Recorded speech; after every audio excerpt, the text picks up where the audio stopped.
impotent fears. Hypsipyle listened attentively to the advice of her nurse, and after some consultation decided to invite the strangers into the city. Robed in his purple mantle, the gift of Pallas Athene, Jason, accompanied by some of his companions, stepped on shore, where he was met by a deputation consisting of the most beautiful of the Lemnian women, and, as commander of the expedition, was invited into the palace of the queen.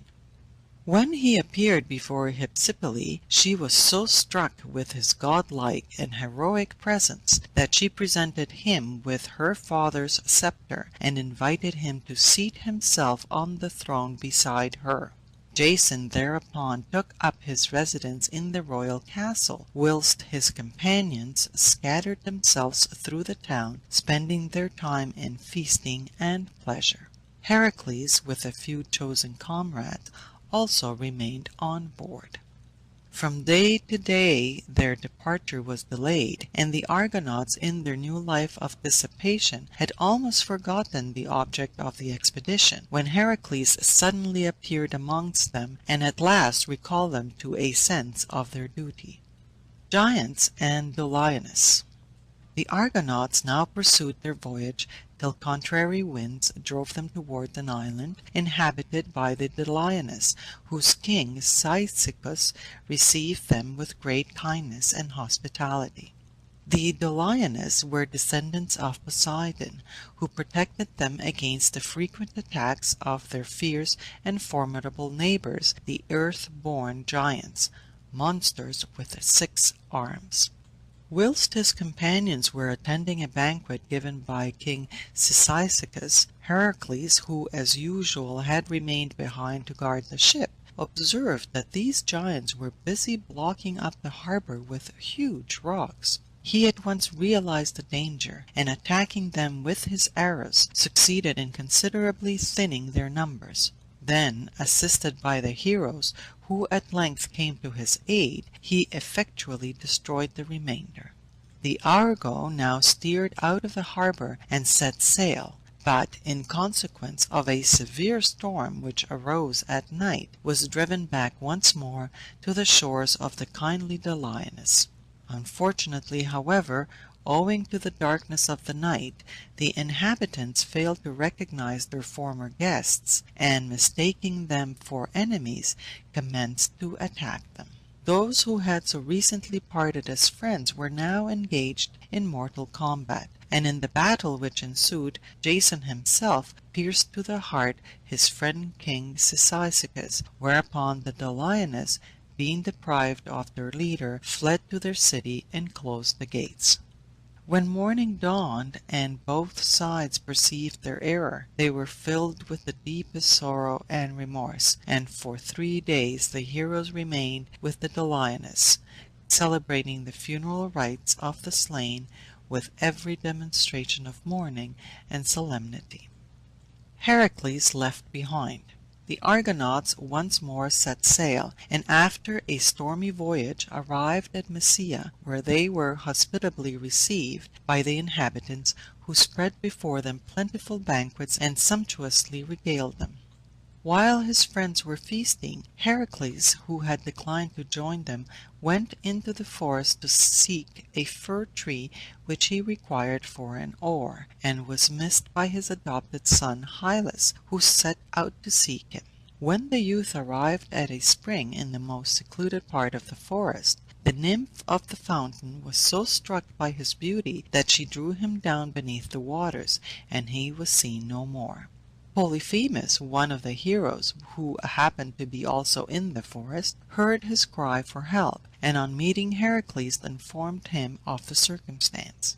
They at once set out in search of the missing youth, no traces of whom were to be found, and whilst they were engaged looking for him, the Argo set sail and left them behind. The ship had proceeded some distance before the absence of Heracles was observed. Some of the heroes were in favor of returning for him, others wished to proceed on their journey, when, in the midst of a dispute, the sea god Colchis arose from the waves and informed them that it was the will of Zeus that Hercules, having another mission to perform, should remain behind.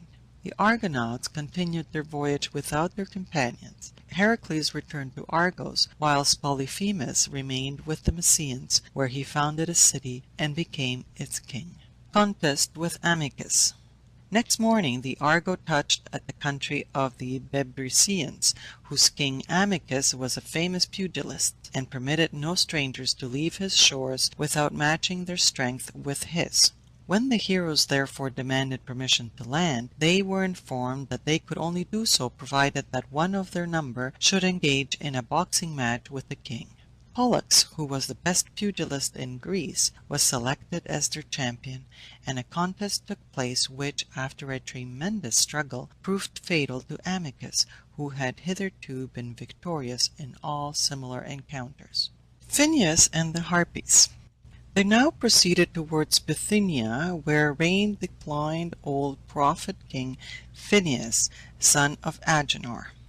Phineus had been punished by the gods with premature old age and blindness for having abused the gift of prophecy. He was also tormented by the Harpies, who swooped down upon his food, which they either devoured or so defiled as to render it unfit to be eaten. This poor old man, trembling with the weakness of age and faint with hunger, appeared before the Argonauts and implored their assistance against the fiendish tormentors, whereupon Cetes and Calais, the winged sons of Boreas, recognizing in him the husband of their sister Cleopatra, affectionately embraced him and promised to rescue him from his painful position.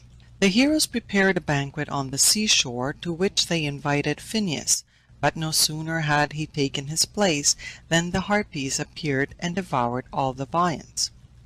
Cetes and Calais now rose up into the air, drove the Harpies away, and were pursuing them with drawn swords, when Iris, the swift-footed messenger of the gods, appeared, and desired them to desist from their work of vengeance, promising that Phineus should be no longer molested. Freed at length from his tormentors, the old man sat down and enjoyed a plentiful repast with his kind friends the Argonauts, who now informed him of the object of their voyage. In gratitude for his deliverance, Phineus gave them much useful information concerning their journey, and not only warned them of the manifold dangers awaiting them, but also instructed them how they might be overcome. Passage of the Symplegades. After a fortnight's sojourn in Bithynia, the Argonauts once more set sail, but had not proceeded far on their course, when they heard a fearful and tremendous crash. This was caused by the meeting of two great rocky islands, called the Symplegades, which floated about in the sea and constantly met and separated. Before leaving Bithynia, the blind old seer Phineus had informed them that they would be compelled to pass between these two terrible rocks, and he instructed them how to do so with safety. As they now approached the scene of danger, they remembered his advice and acted upon it. Typhus, the steersman, stood at the helm, whilst Ephemus held in his hand a dove, ready to be let loose. For Phineus had told them that if the dove ventured to fly through, they might safely follow. Ephemus now dispatched the bird, which passed swiftly through the islands, yet not without losing some of the feathers of her tail, so speedily did they reunite. Seizing the moment when the rocks once more separated, the Argonauts worked at their oars with all their might, and achieved the perilous passage in safety. After the miraculous passage of the Argo, the Symplegades became permanently united and attached to the bottom of the sea. The Stymphalides. The Argo pursued her course along the southern coast of the Pontus, and arrived at the islands of Aretius, which was inhabited by birds, who, as they flew through the air, discharged from their wings feathers sharp as arrows.